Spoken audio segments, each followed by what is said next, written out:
नमस्कारम। भारत के ध्वज पर चक्र बना है। हम सबका जीवन भी चक्रीय है। तुम्हारी पूरी जिंदगी एक वर्तुल में घूमता हुआ चाक है। इसलिए हिंदुओं ने जीवन को जीवन चक्र कहा। देखते हैं भारत के ध्वज पर जो चक्र बना है वह बौद्धों का चक्र है। बौद्धों ने जीवन को एक गाड़ी का चक्का माना। घूमता रहता है उसी कीली पर, बहीं का बहीं। एक आरा ऊपर आता, फिर नीचे चला जाता, फिर थोड़ी देर बाद वही आरा ऊपर आ जाता। तुम जरा 24 घंटे अपने जीवन का विश्लेषण करो।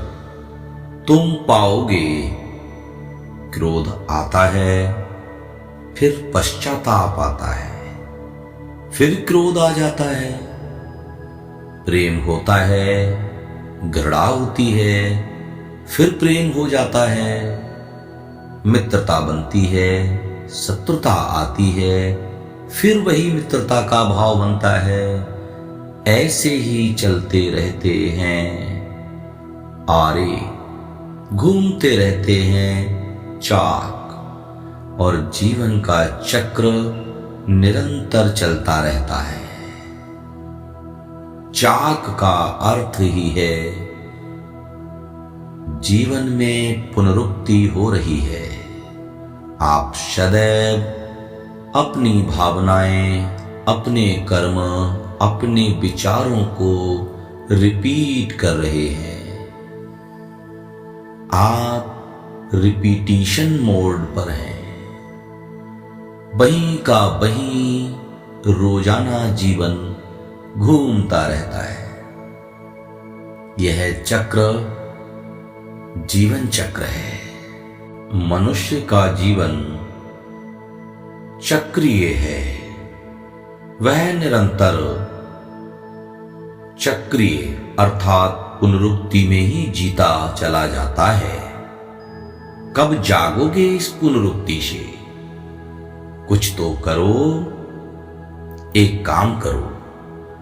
अब तक बदलना चाहा, अब स्वीकार करो। स्वीकार होते ही एक नया आयाम खुलता है। यह तुमने कभी नहीं किया। यह बिल्कुल नई घटना तुम करोगे। और मैं नहीं कह रहा हूं कि लाचारी में करो। मैं कह रहा हूं धन्यवाद के साथ सर्व स्वीकार करो। प्रभु ने जो दिया है उसका प्रयोजन होगा। क्रोध दिया है, काम दिया है, तो कुछ तो प्रयोजन होगा। तुम्हारे महात्मा तो तुम्हें समझाते रहे कि क्रोध ना हो, लेकिन परमात्मा नहीं समझता है।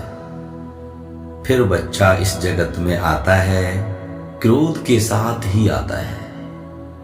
और कितनी सदियों से महात्मा समझाते रहे, न तुम समझे, न तुम्हारा परमात्मा समझा।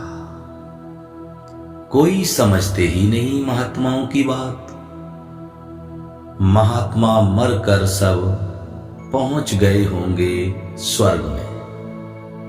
शायद वहां भी परमात्मा की खोपड़ी को खाते होंगे, और शायद परमात्मा से जूझते होंगे, बंद करो ये काम क्रोध।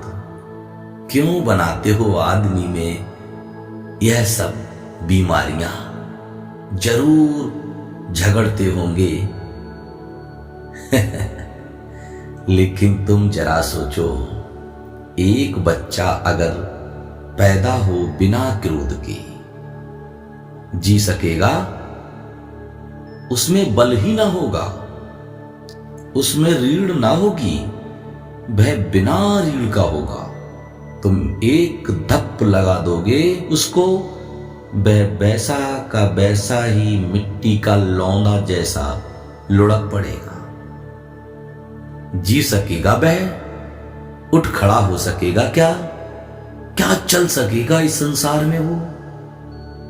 गोबर गणेश होगा, किसी काम का ना सिद्ध होगा यदि क्रोध ना हो, यदि काम ना हो।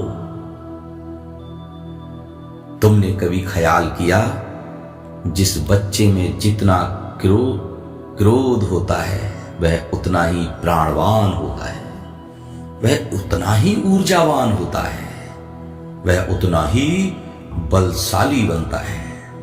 और दुनिया में जो महानतम घटनाएं घटी हैं व्यक्तित्व की, वे सभी बड़ी ऊर्जा वाले लोग ही थे। वे बड़े कामी और क्रोधी रहे होंगे। तुमने महावीर की क्षमा देखी है क्या? महावीर के क्रोध की हमें कोई कथा नहीं बताई गई, लेकिन मैं तुमसे ये कहता हूं कि अगर इतनी क्षमा, इतनी महाक्षमा पैदा हुई तो कहां से पैदा हुई? क्रोध अवश्य रहा होगा, महाक्रोध रहा होगा, तभी महाक्षमा पैदा हुई। जैन डरते हैं, उसकी कोई बात नहीं करते, क्रोध की कोई चर्चा नहीं करते। भगवान बुद्ध में करुणा पैदा हुई। कहां से करुणा पैदा हुई होगी? अवश्य क्रोध रहा होगा, जड़ों में महाक्रोध रहा होगा, उसी से महाकरुणा पैदा हुई।